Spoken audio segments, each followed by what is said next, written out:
मुझे ना गार्डन में कोटेशंस लिखने का लगाने का बहुत शौक़ है। तो पहले भी मैंने ये देखो अपने गार्डन में, बालकनी गार्डन में ये इस तरह से कोटेशंस लिख के लगाए हुए थे। तो अब की से मैं फिर से जब नया अपना बालकनी डेकोरेट कर रही थी तो मैंने सोचा चलो अब की से जो मैं कोटेशन लिखूँगी तो मैं इसका वीडियो भी बनाती हूँ कि किस तरह से लिखते हैं, क्योंकि कई बार ना बहुत डिफ़िकल्ट लगता है लोगों को कि किस तरह से फ़ॉन्ट बनाएं या क्या बनाएं। तो इसलिए आज मैं आपको दिखाती हूँ कि बहुत इजीली कितनी आसानी से डिफरेंट फ़ॉन्ट्स हम बना सकते हैं, लिख सकते हैं। तो एक तो ये कोटेशन बनाऊँगी जो कि मैंने अपने आप लिखा है और इसको पेंट भी अपने आप किया है, और साथ में एक बहुत खूबसूरत सा होम का एक क्या बोलते हैं, कटआउट, हाँ कटआउट वो बनाऊँगी। और डेकोपाज में क्या क्या प्रॉब्लम्स आती हैं वो बताऊँगी कि उसको किस तरह से ठीक करें कि सब ठीक रहे। तो आओ शुरू करते हैं। सबसे पहले तो कार्डबोर्ड या जो भी प्लाई पे जिस पे भी आपको डिज़ाइन बनाना है उस पे आप वाइट कलर से तो बेस कर ही लीजिए, और उसके बाद हमारा जो लिख रहे हैं वो इक्वी डिस्टेंस पे आए, इसके लिए इस पे लाइनें बना लीजिए। कपड़े वाली चौक से बनाइए तो मिटाना आसान होता है, और स्केल की कोई ज़रूरत नहीं है, जो सामने दिख जाए चीज़ ना, जैसे मुझे रिमोट दिख गया मैंने रिमोट से लिख लिया। अब हमें जो भी लिखना है ना उसके लिए जो हमें फ़ॉन्ट चाहिए, तो उसके लिए बहुत आसान सा काम है कि आप कोई भी जो एडिटिंग ऐप होता है ना वो अपने फ़ोन में डाउनलोड कर लीजिए, और उसमें ढेरों जो फ़ॉन्ट्स होते हैं वो मिल जाते हैं आपको। तो जो भी आपको लिखना है वो आप उसमें लिखते रहिए, और उसको आप अपने जहाँ पे भी लिखना है उस पर कॉपी करते रहिए। तो बहुत आसान से आपको 2-3-4 फ़ॉन्ट जो भी अच्छे लगें वो लिख लीजिए। अब देखिए जैसे मैंने ये लिख लिया है, और जो कपड़े वाली चौक होती है उससे लिखने से आसान ये होता है कि उसको अगर कुछ गलत हो जाए या वैसे भी मिटाना है तो वो आसान होता है। अब देखिए जैसे मैंने ये इस पे लिख लिया, और इस जो लिखा था इसी पे डबल लाइन चला दी, और ये देखो ये मिट गया सब जो चौक बनी थी। तो बस ये बना लिख लिया, और उसके बाद अपने पसंदीदा कलर्स जो हैं उनको आप इसमें फिल कर दीजिए। मेरा फेवरेट ब्लू कलर है इसलिए मैंने इसको ब्लू से लिखा। और एक अपने आप ही मज़ेदार काम हो गया कि ये जो हेवन लिखा मैंने लिखा था नियॉन कलर से, लेकिन जो कपड़े वाली चौक थी ना उसके साथ मिल के बढ़िया शेडेड कलर आ गया ये। और साइड में जो मार्जिन छोड़ा था ना उसमें भी बहुत इजी सा पैटर्न बना लिया, परमानेंट मार्कर से बना लिया, डायरेक्ट ही मैंने बहुत आसानी से इजी सा बनाया, इसलिए कोई डिफ़िकल्ट नहीं है।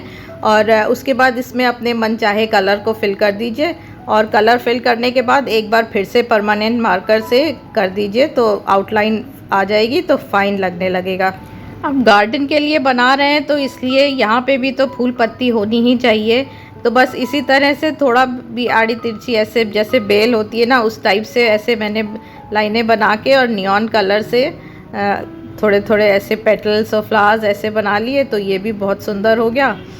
और कितना आसान है, देखो देखने में लगता है कि बहुत मुश्किल होगा लेकिन ये करना बहुत आसान है। आप देख ही रहे हो कितनी आसानी से, कितनी जल्दी मेरा ये बन जा रहा है। अपने ये कोटेशन की पेंटिंग बोर्ड जो भी आप कहें उसकी और सुंदरता बढ़ाने के लिए ये आउल के छोटे कटआउट्स थे मेरे पास MDF के, ये मैंने ऊपर लगा दिए।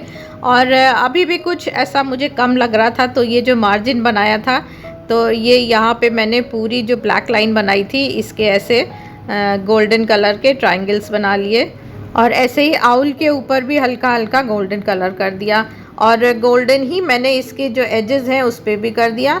और फाइनली एक ऐसे बटरफ्लाई, ये बहुत इजीली मिलती हैं बाज़ार में, इसको मैंने चिपका दिया और हल्का सा बनाए बिल्कुल, तो डबल साइडेड टेप से बहुत आसानी से दीवार में लग जाएगा ये। तो ये देखो ये मेरा पीस ऑफ हेवन बन के तैयार है, बहुत सुंदर सा। और इसको मैंने अपने बालकनी गार्डन में लगाया है जो कि वाकई मेरा पीस ऑफ हेवन है। आज का जो मेरा दूसरा DIY है तो वो ये होम का कटआउट है मेरे पास एक ये, तो इसको डिकोपाज करेंगे। तो देखो इसमें जो ऐसे जो छोटे छोटे जो छेद गोले होते हैं ना, इसमें थोड़ा सा मुश्किल होता है इस यहाँ से पेपर को हटाना, तो इसको कैसे करेंगे ये भी मैं आपको दिखाऊंगी आज। तो सबसे पहले वही मॉड पॉज या फेविकॉल आधा और आधा पानी मिला के एक सोल्यूशन बना लिया, और पूरा जो कटआउट है उसमें इसको अच्छी तरह से लगा लीजिए। और अब जो नॉर्मल पेपर नैपकिन आते हैं ना उसमें नीचे वाली लेयर हटा के और उसके बाद इसको रख दिया और उसके ऊपर फिर से जो फेविकॉल और पानी का घोल बनाया था इसको लगा देंगे तो ये अच्छी तरह से चिपक जाएगा। ये एक बात का ध्यान रखिएगा कि एजेस पे लगाना बहुत ज़रूरी है, नहीं तो बाद में पेपर वहाँ से उखड़ सकता है। तो इस तरह से लगा लीजिए और जब सूख जाएगा तो एक कोट और कर दीजिए तो बिल्कुल ये अच्छी तरह से चिपक जाएगा ये।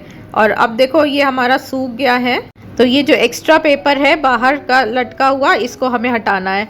तो इसके लिए आपके घर पास ये मौजूद है बढ़िया चीज़, नेल फाइल। जी हाँ, सबके घर में होता है। बस आप इसको थोड़ा एंगल पे करके इस तरह से ऐसे रगड़िए और ये पेपर बहुत आसानी से हट जाएगा। और देखो कितना फिनिश बढ़िया आ रही है और बहुत आसानी से ये काम हो जाता है ये। और इसी तरह से ये इतना पतला सा नेल फाइल होता है ना, तो बिल्कुल पतली पतली भी जो जगह होती है वहाँ पे भी घुस जाता है। और कितना भी महीन छेद हो आपका, वहाँ से भी ये पेपर को इसी तरह ईज़िली बिल्कुल कट देगा। देखो जैसे ये ई में कितना छोटी सी जगह थी, और लेकिन जो हमारा नेल फाइल है उससे हमने इसको ऐसे फाइल किया तो बढ़िया आसानी से बढ़िया फिनिश आ गई हमारी। तो ये बहुत काम की चीज़ है नेल फाइल। तो ये देखो ये पूरा हो गया, कितने साफ एजेस बिल्कुल सब क्लीन हो गए हैं। अच्छा, जब मैंने ये बनाया ना तब मुझे एक चीज़ और रियलाइज़ हुई, जो कि मुझे पहले मैंने इसके जो वीडियोस देखे थे डिकोपाज के, मुझे किसी ने नहीं बताया था। जब अपने आप किया ना तब समझ में आया कि जैसे मैंने ये वुड पे किया है ना, तो अगर मैं वुड पे पहले वाइट कोट कर लेती और उसके बाद इसके ऊपर ये पेपर नैपकिन लगाते तो कलर्स जो है ना वो ज़्यादा उभर के आते।